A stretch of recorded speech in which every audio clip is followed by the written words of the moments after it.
ഈ വലിയ ആശയം മനസ്സിലാക്കാൻ നമുക്ക് വളരെ സിമ്പിളായൊരു ഉദാഹരണം നോക്കാം. നിങ്ങളുടെ കയ്യിലുള്ളൊരു തൂവാലയെ പറ്റി ഒന്ന് ആലോചിച്ചു നോക്കൂ. വളരെ നിസ്സാരമായൊരു സാധനം അല്ലേ?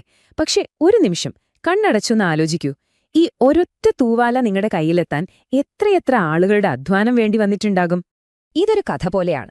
നോക്കൂ, ഒരു സാധാരണ തൂവാലയുടെ യാത്ര തുടങ്ങുന്നത് എവിടെ നിന്നാ? ഒരു കർഷകന്റെ പരുത്തിപ്പാടത്ത് നിന്ന്. ആ പരുത്തി നൂലാക്കി മാറ്റാൻ ഒരു തൊഴിലാളി. ആ നൂല തുണിയാക്കി നെയ്യുന്ന യന്ത്രം ഡിസൈൻ ചെയ്തത് ഒരു എഞ്ചിനീയർ. ആ യന്ത്രത്തിനു വേണ്ട ഇരുമ്പ് കുഴിച്ചെടുത്തത് ഒരു ഖനിത്തൊഴിലാളി. ഇതിനെല്ലാം അടിസ്ഥാനമായ അറിവോ? അത് ആയിരക്കണക്കിന് വർഷങ്ങളായി തലമുറകൾ കൈമാറി വന്നതാണ്. അപ്പോ നോർത്തു നോക്കൂ, ഇത്ര നിസ്സാരമെന്ന് നമ്മൾ കരുതുന്ന ഒരു സാധനത്തിനു പിന്നിൽ പോലും എത്ര വലിയൊരു മനുഷ്യരുടെ ശൃംഖലയാണ് പ്രവർത്തിക്കുന്നത്.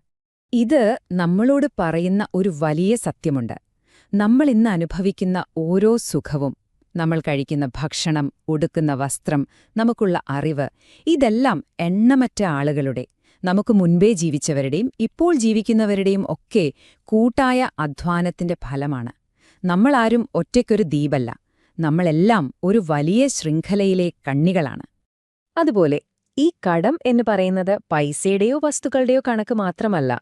നമ്മളെ വളർത്തി വലുതാക്കിയ അച്ഛനമ്മമാരുടെ സ്നേഹം, അറിവ് പകർന്നു തന്ന ഗുരുക്കന്മാർ, അസുഖം വന്നപ്പോൾ നമ്മളെ നോക്കിയ ഡോക്ടർമാർ, എന്തിനേറെ നമുക്ക് ശ്വസിക്കാൻ വായുവും കുടിക്കാൻ വെള്ളവും തരുന്ന ഈ പ്രകൃതി, അങ്ങനെ നോക്കിയാൽ തീരാത്തത്ര കടങ്ങളുണ്ട് നമുക്ക്.